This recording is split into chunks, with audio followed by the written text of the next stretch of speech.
Now, in North Africa, break down to the south here for a minute, we've got another campaign going on, largely due to the Italians and their holdings in North Africa. They are not, shall we say, the Italians did not have great success in World War II. The British are beating them back pretty badly in North Africa. But there's a seesaw battle that's been going on down there almost since the beginning of the war. In June of 1940 it starts.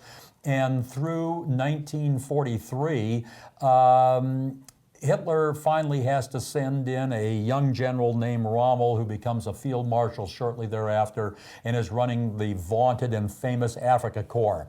A brilliant tactician. He chases the British all the way back almost to the gates of Suez, which of course is a German desire. If they can control Suez, all the vast riches of the British Empire from the Southeast Asia and India don't make it up easily into the British Isles, and that would be a major strategic blow.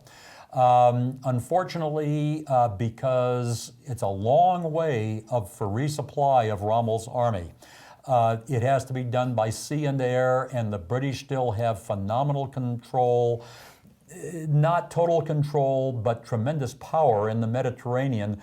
And most of those supplies never get to Rommel. A tank army does not run without gasoline in particular, and many other supplies in general. So in the end, Rommel is defeated at El Alamein in a brilliant battle conducted by Field Marshal Montgomery, and that begins the final movement across North Africa, with the Americans coming in 1942 in November into Morocco and Algeria. It's Casablanca, they're landing in those areas. The Americans coming in from the west, the British moving in from the east, Rommel getting squeezed in the middle. Finally, the remaining forces, what's left of them, move out of North Africa in May of 1943 and end up escaping into Italy. This is a picture of the tactical air warfare. Very little strategic work, but it's primarily RAF airplanes going up against, and this is fighter airplanes, attack airplanes, going up against the Luftwaffe aircraft that are shooting up each other's tanks, supply convoys, etc. Now we have the first great movement almost back into the continent, and that's the invasion of Sicily. The strategic goal is to open the way to Italy. So Sicily doesn't do much else for you other than get you that entree by putting air power and sea power in Sicily. You now have power projection into Italy, and that's going to open that up. That's in July and August of 1943. And in fact, it was a pretty violent campaign for a few weeks. That's an American ammunition ship having been hit by a Luftwaffe bomb that blows up, and you can imagine not a pleasant place to be on that ship.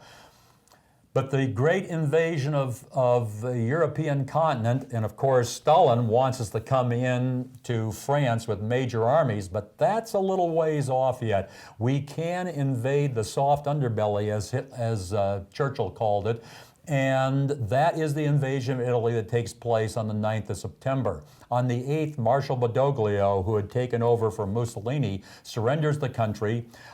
This, of course, doesn't go over real well with the Allied Germany, and they occupy immediately the rest of Italy.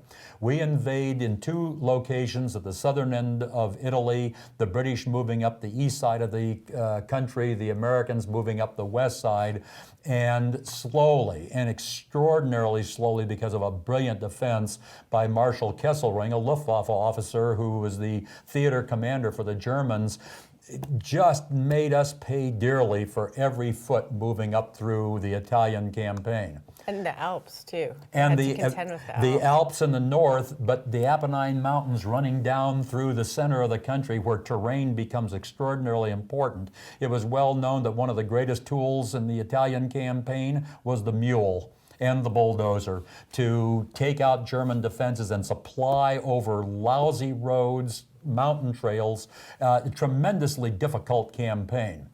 But this is also going on from first in northern Africa and then in bases in Sicily and finally in Italy, the strategic air forces of primarily the American side are going after strategic targets, primarily Romania, northern Italy, elsewhere. But this is one of the famous raids on the oil fields of Ploiești, Romania. A tremendously costly campaign, but if you can knock out oil, you stop modern military forces. Everything runs with engines. Meanwhile, the Soviet Union has regrouped. They have amassed more people, more arms. They're a bigger country, more resources than the Germans. Have stopped the Germans at Leningrad. They've stopped them at Moscow. They've stopped them at Stalingrad. They have stopped the Caucasus advance for the oil fields.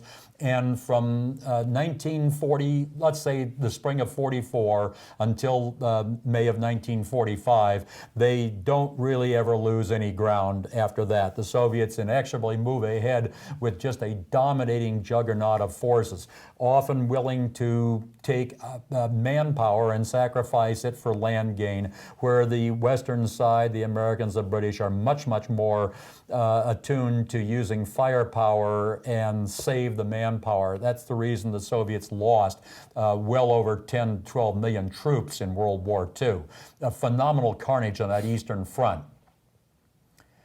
In the West, we are now finally ready by 1944 to advance into France, hit the heart of Western Europe, and that is on one of the most brilliant and certainly the largest invasion ever scaled in history. On the 4th of June, or on 6th June 1944, went into the beaches of Normandy, 5 beaches. We landed on that operation over 9 divisions, 3 by air, 3 divisions. Almost 10,000 men in each division by air. You can imagine the number of transports required to do this. But moving in, established a beachhead. Rommel, who had taken over the defenses of Western France at that time, said, we stop them on the beach or we probably don't stop them. They failed to do so in a lightning move, primarily spearheaded by the American Third Army under General Patton, raced across Europe once we'd established beachheads, broken out, established the tremendous supply lines that we needed, and in May met the Russians in 1945 at the Elbe River and at a predetermined demarcation line between the two powers. That is just one small picture of what the Normandy beachhead looked like.